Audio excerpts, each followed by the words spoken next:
Well, the weather's been a little bit mixed over the course of the weekend. How's it shaping up for Bank Holiday Monday? With a forecast, here's Sarah Cruddas. Hi there, good evening. Well, those winds will ease down slightly as we head on through the rest of the night. It will remain largely cloudy, one or two clear spells, about just an isolated chance of a shower as we head on through the night, but in general dry for the vast majority, and a fairly reasonable night, temperatures dipping down no lower than 9 or 10 in Celsius. So that leaves us with Bank Holiday Monday morning. Some brightness about to begin with, the best of the brightness staying towards the east in the morning, but in general a cloudy day. Again, an isolated chance of a shower and turning quite blustery as we go through Bank Holiday Monday with moderate breezes and disappointing temperatures, highs of just 15 or 16 in Celsius, so well below average for this time of year. As for the rest of the week, well, a fair amount of cloud about, but one or two bright spells. Hi there, good morning. Well, ever so slightly cooler to start off the day today, but it is still pleasant, clear blue skies to come as we head on through the day. So another fine day to come, plenty in the way of sunshine. If we do look at the satellite picture from earlier, you can see those clearer skies. So it did mean temperatures fell overnight, but as I say, it does mean clear blue skies to come for much of East Yorkshire and Lincolnshire, and in fact much of the country. So as we head on through the day, very little in the way of significant cloud cover, lots of sunshine about, gentle breezes, and feeling really pleasant. Average temperatures this time of year around 12 Celsius. Your high today in Skegness is around 18 or 19 in Celsius. On to this evening then and overnight, we will see some cloud increasing towards the coast, perhaps even some murkiness, some sea fog drifting in, but clearer skies the further west you are, and a slightly milder night but still chilly where we do get those clear spells with overnight temperatures as low as 5 in Celsius. Hi there, good evening. Well, it is a largely dry picture out there at the moment across East Yorkshire and Lincolnshire, and it is a mild night to come. Variable amounts of cloud, and we will see clear skies, gentle breezes, and overnight temperatures dipping down to a rather respectable 9 or 10 in Celsius. So that leaves us with Monday morning, a mild start, a bright start as well. We will start to notice cloud increasing as we head on through the morning into the afternoon, perhaps in the odd drizzly outbreak of rain or one or two showers, but in general not looking as damp as it has been today, with top temperatures for Monday around 18 or 19 in Celsius. Well, we can go back to the Lincolnshire show now. Sarah's there. Sarah, what's the weather going to be like for the rest of the event then?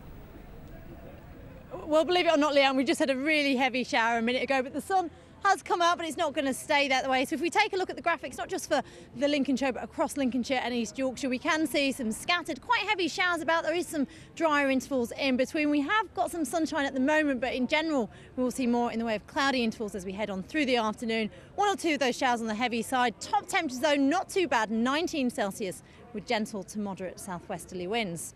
Now, as we head on into this evening, those showers will continue, one or two again on the heavier side, but it will slowly ease off, clouding over as we head on through the night. For East Yorkshire, northern parts of Lincolnshire, we may see one or two showery outbreaks of rain. Dry the further south you come, down towards Gainsborough and Grantham, and not a bad night. Overnight temperatures dipping down to around 10 Celsius. That's 15 Fahrenheit with gentle southwesterly winds. So that leaves us with Thursday, the second day of the Lincolnshire show. It will be a rather damp day, I'm afraid, more in the way of cloud about. Again, one or two breaks in that cloud to allow some brightness through, but in general, overcast and really a little cooler as well. Top temperatures for Thursday around 17 Celsius, that's 63 in Fahrenheit. So showers to come for Thursday for the second day of the Lincolnshire show. Not the best of weather. If we look towards Friday, though, it will turn drier and brighter. The weekend a little unsettled, certainly damp to start off with on Saturday, but improving into Sunday. Plenty of sunshine with highs of 23 Celsius. But for the Lincolnshire show, take your brolly, but enjoy the sunshine when you see it. 3, 2, 1.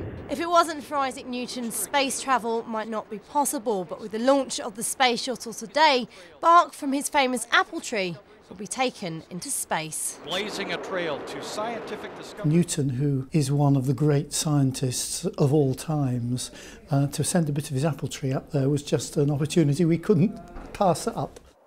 It's been organised to celebrate 350 years of the Royal Society, which Newton was once president of. Born and raised in Grantham, the tree which inspired Newton still stands at Walthorpe Manor. So Kim, we're actually stood in what was Isaac Newton's garden, and absolutely, that's the tree, right? This is the tree. This is in the position it was, and this is the tree where Isaac Newton sat, and the apple fell down. And he thought to himself, you know, why does everything we drop fall down to the ground? Why doesn't it hover or go sideways? And he started his investigations into the force of gravity. The bark, along with a picture of Newton, is being taken into space by the British astronaut Piers Sellers. I hope I can pass on to school kids the notion that science and engineering are exciting things. you could have a job that you could actually want to get up in the morning and go to work because your job was so interesting. So what's going to happen to that piece of bark when it's sent into space? Well, I'm not on Mars. I'm actually at the National Space Centre in Leicester to find out more.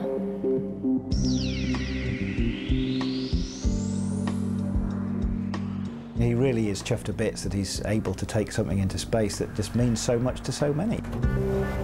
Chaz is a good friend of Piers and will be watching the launch in Florida. If I know Piers well, he'll be messing around with it. He'll realise, of course, things don't fall in space, as Newton saw. They hang around in space. It'll just float. So I suspect he'll start putting it in front of him. I wouldn't surprise me at all if he gave it a little nudge and made it twizzy round. But what would Newton have made of all of this? I think it would be something he would have loved to have done for himself, to actually go off into space and actually experience these things. So I think if he's looking down, I think that was fantastic. Sarah Cruddas, BBC Look North. So Matt, I've got my wetsuit, got a surfboard. Show me what you know. First thing we need to do is just lay yourself onto the board. Okay. And we'll get the position that you need to be. Laying down flat? Laying down flat on the board. So you arch your back, little turn, and push. But it's not as easy as the experts make it out to be. I've come back to Reed's Island to see where the £50,000 spent last summer restoring the habitat has succeeded in attracting the avocets back to nest. For the past few months, this has been a familiar sight on the Humber Bridge as work is carried out to keep it safe for the millions who cross it each year. The project's come in at a cost of nearly £12 million. There's 4 of these gantries dotted across the bridge. The idea is that the work done on them will help prevent rust in the future. And roof timbers are now being studied at Sheffield University using a technique called dendrochronology, looking at the rings which make up every piece of wood. The width of the rings varies because of the climate, and once we've got a long enough ring sequence, that's actually becomes unique in time. It's allowing us to fully understand the development of the cathedral and whether repairs have been done, whether those actually link to past fires or other events in the cathedral's history. But science isn't always helping. 90 years ago, it seemed like a good idea to inject cement into the building, but now that's actually damaging the structure. We've just come a few miles down the road to Cottingham. Voter turnout is higher, but does the weather make a difference? Would bad weather put you off actually going to vote? No. Even if it's really atrocious conditions outside? I'm going to vote no matter what the weather. I've always voted, but if the weather was that bad, then it reaches a point where it's not worth the journey. It wouldn't put me off. Even snow in the middle? Snow 10 foot high wouldn't put me off. So have the losers got any excuses?